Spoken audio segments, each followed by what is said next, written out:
തൊഴിൽ മേഖലയിൽ പുത്തനുണർവ് നൽകുമെന്ന് അവകാശപ്പെട്ട തൊഴിൽ മന്ത്രാലയം കൊണ്ടുവരുന്ന ശ്രമേവ ജയതേ പദ്ധതിക്കെതിരെ തുടക്കത്തിൽ തന്നെ തൊഴിലാളി സംഘടനകളിൽ നിന്ന് എതിർപ്പുയരുന്നു.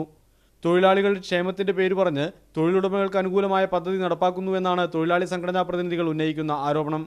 PF ഉപഭോക്താക്കൾക്ക് ഏകീകൃത അക്കൗണ്ട് നൽകുന്നതൊഴിച്ചാൽ തൊഴിലാളികൾക്ക് ഗുണകരമാവുന്ന മറ്റൊന്നും ഈ പദ്ധതിയിൽ ഇല്ലെന്നാണ് പ്രധാന ആരോപണം. മാത്രമല്ല, തൊഴിൽ നിയമങ്ങൾ ലംഘിക്കപ്പെടുന്നത് സംബന്ധിച്ച് ഇൻസ്പെക്ടർമാരുടെ പരിശോധന ഇല്ലാതാക്കുന്നത് ഉൾപ്പെടെയുള്ള നിർദ്ദേശങ്ങൾ സ്ഥാപന ഉടമകൾക്ക് അനുകൂലമാണെന്നും ആരോപിക്കപ്പെടുന്നു.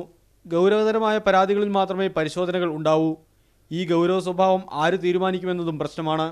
തൊഴിലാളികൾക്ക് അനുകൂലം എന്ന ധാരണ പടർത്തി മുതലാളിമാർക്ക് വേണ്ടിയുള്ള പദ്ധതി സർക്കാർ നടപ്പാക്കുകയാണെന്ന് CITU ദേശീയ അധ്യക്ഷൻ AK പത്മനാഭൻ മീഡിയ വണ്ണിനോട് പറഞ്ഞു. ഇന്ന് നടക്കുന്നതും കൂടി വേണ്ട എന്നുള്ളതാണ് സർക്കാരിൻ്റെ തീരുമാനം.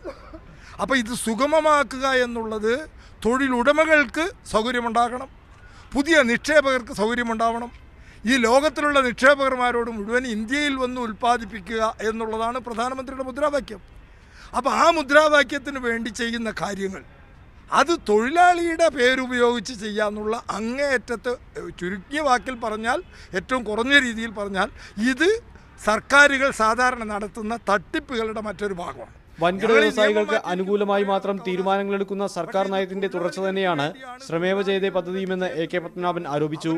TK Harish, media 1, Delhi.